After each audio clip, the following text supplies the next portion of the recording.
Hello friends, as I promised, I am here with the very first lecture on Smart Read vocab.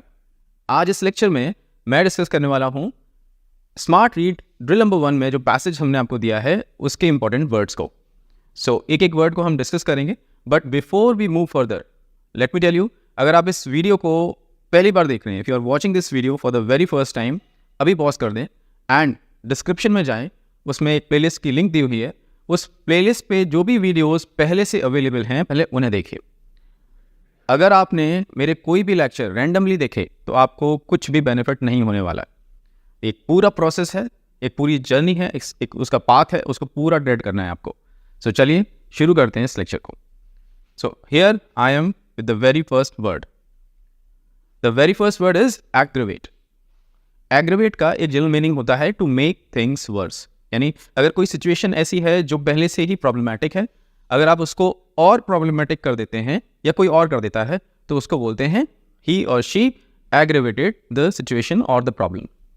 अब जैसा कि मैंने आपसे discuss किया था मेरे वोकैबुलरी वाले लेक्चर में, हर वर्ड को हमें किसी सिचुएशन, इमेज या किसी रियल लाइफ थिंग के साथ रिलेट करना है सो दैट हम उसे लॉन्गर टर्म तक रिकॉल कर पाएँ. इसीलिए आपके सामने इस वर्ड को याद रखने के लिए मैं लाया हूँ ये इमेज. इस इमेज को देख के आप समझ रहे हैं ये क्या है?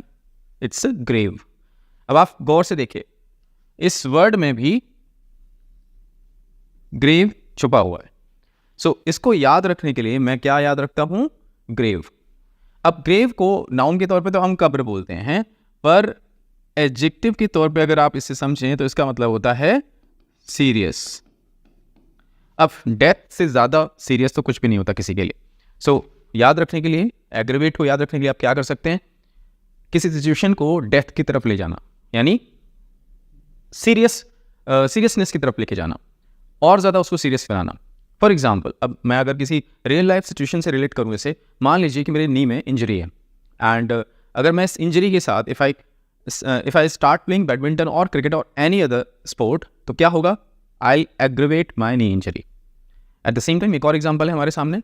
फॉर एग्जाम्पल, आप सपोज करें कि कोई व्यक्ति जिसको हेडेक है एंड हेडेक होते हुए भी if he she drinks alcohol और कंज्यूम्स अल्कोहल और एनी अदर लिकर, उसके साथ क्या होगा? उसका जो सिर दर्द है वो और बढ़ जाएगा, यानी कि वो अपने हेडेक को एग्रेवेट कर लेगा.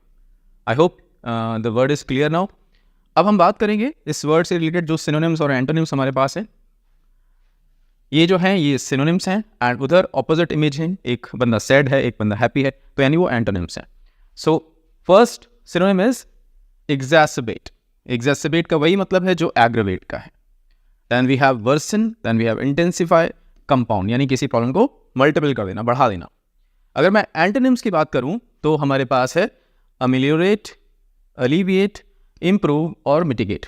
इन चारों वर्ड्स का मोर और लेस सेम मीनिंग है, यानी किसी प्रॉब्लम को सुधार देना, इंप्रूव करना. Hope the word is clear now.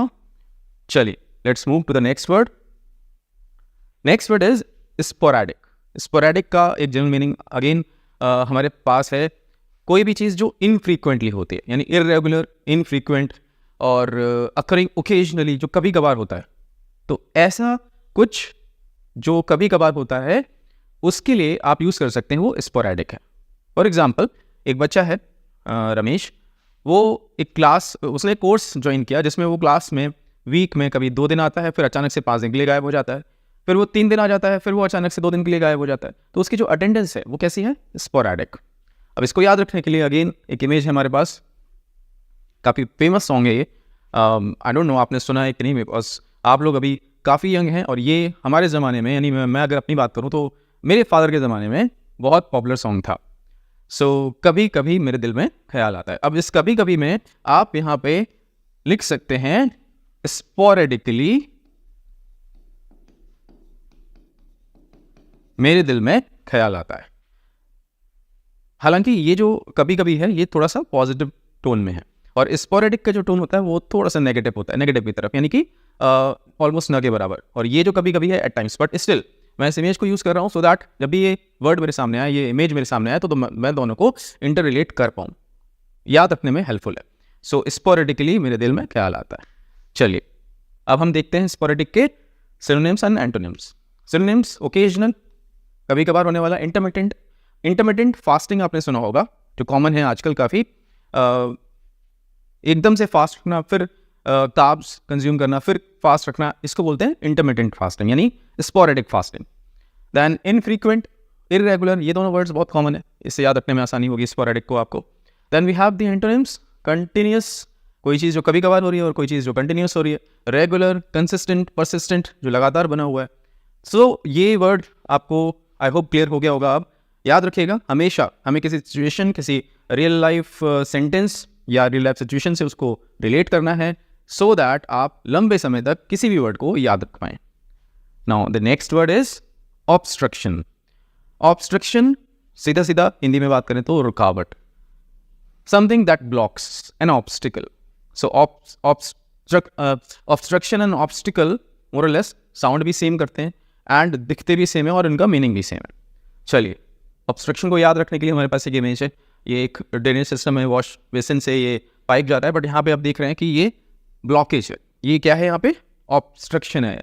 This solid waste material is obstructing the flow. Getting the point? Obstruction के जो हमारे पास सिनोनिम्स हैं वो हैं barrier, hindrance, impediment, blockage. Again बात करते हैं एंटोनिम्स की। Clearance, assistance, support, facilitation. Facilitation यानी कि अगर कोई जा रहा है कहीं पर या कोई एंट्री करता है कहीं पर, तो उसको जो हेल्प मिल रही है, उसको जो एड मिल रही है, जो असिस्टेंस मिल रहा है, यानी रास्ता मिल रहा है, और उसका ऑपोजिट क्या है? ऑब्स्ट्रक्शन, यानी रास्ता रोका जा रहा है। तो फैसिलिटेशन का जो ऑपोजिट है वो है ऑब्स्ट्रक्शन। आई होप ये वर्ड भी आपको क्लियर हो गया होगा।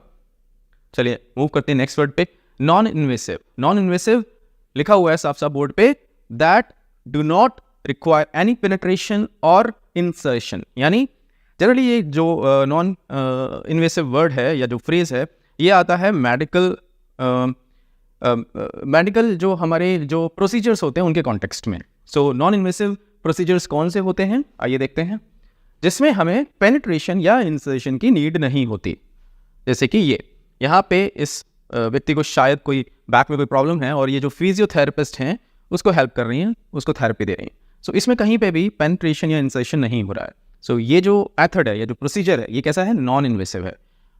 ऑन द अदर हैंड, उधर आप देख पा रहे हैं उस इमेज में, वहाँ पे एक प्रॉपर सर्जरी ऑपरेट की जा रही है, यानी जो बॉडी है उसमें ऑपरेशन यहाँ पे कंडक्ट किया जा रहा है। तो ये जो सर्जरी है, सर्जरी जनरली इन्वेसिव होती हैं, एंड जो ये प्रोसीजर है या ये जो मेथड है किसी डिजीज़ को, किसी प्रॉब्लम को सही करने का, वो है नॉन इन्वेसिव।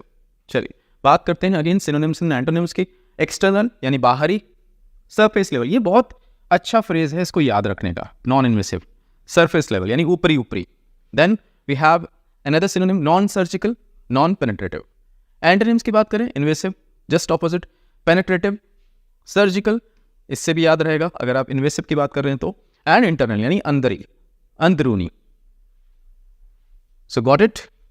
चलिए अब मेरा यहाँ पे एक सजेशन है आपको, अगर आपने ये सारे वर्ड समझ लिए हैं, ये आपने लेक्चर देख लिया, जब भी आप देखें इस लेक्चर को, जिस भी टाइम पे देखें, आप इमीडिएटली मूव नहीं करेंगे स्मार्ट रीड टूल पर जाकर उस एक्सरसाइज को पूरा अटेम्प्ट करने का। रीज़न बीइंग कि अगर आप तुरंत जाके अटेम्प्ट कर लेंगे, उससे क्या होगा, उससे अभी आपने वर्ड सारे समझे हैं, और उससे क्या होगा, जो वोकैबुलरी क्विज उसमें आएगा, उसमें आप 100 आउट ऑफ 100 स्कोर कर लेंगे, यानी आपके मार्क्स 100% आ जाएंगे, जो कि थोड़ा सा आई बिलीव आपके लिए भी सही नहीं होगा, क्योंकि हमें टेस्ट करना है कि आप अगर लेक्चर देखने के बाद अटेम्प्ट करते हैं एक्सरसाइज को, तो आप कितना रिकॉल कर पा रहे हैं। बिकॉज मैंने जैसे बताया था कि एक्सरसाइज की स्टार्टिंग में भी आपको कार्ड्स मिलेंगे, उसमें भी ये सारे वर्ड्स, उनके मीनिंग्स, उनके सिनोनिम्स, एंटोनिम्स, कॉन्टेक्स्ट सब कुछ दिया होगा।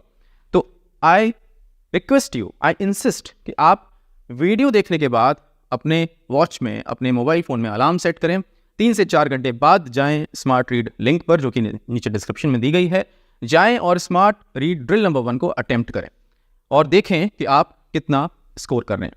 आपको एक काम और करना है, जब आप अटेम्प्ट कर लें तो आपको 2 चीज़ें कमेंट बॉक्स में मेंशन करनी है।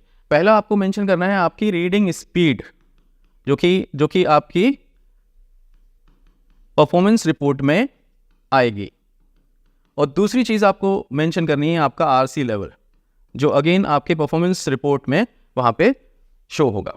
तो ये 2 चीज़ें आपको कमेंट बॉक्स में मेंशन करनी है। चलिए नेक्स्ट स्लाइड पे मैंने लिखा है I am just a message away.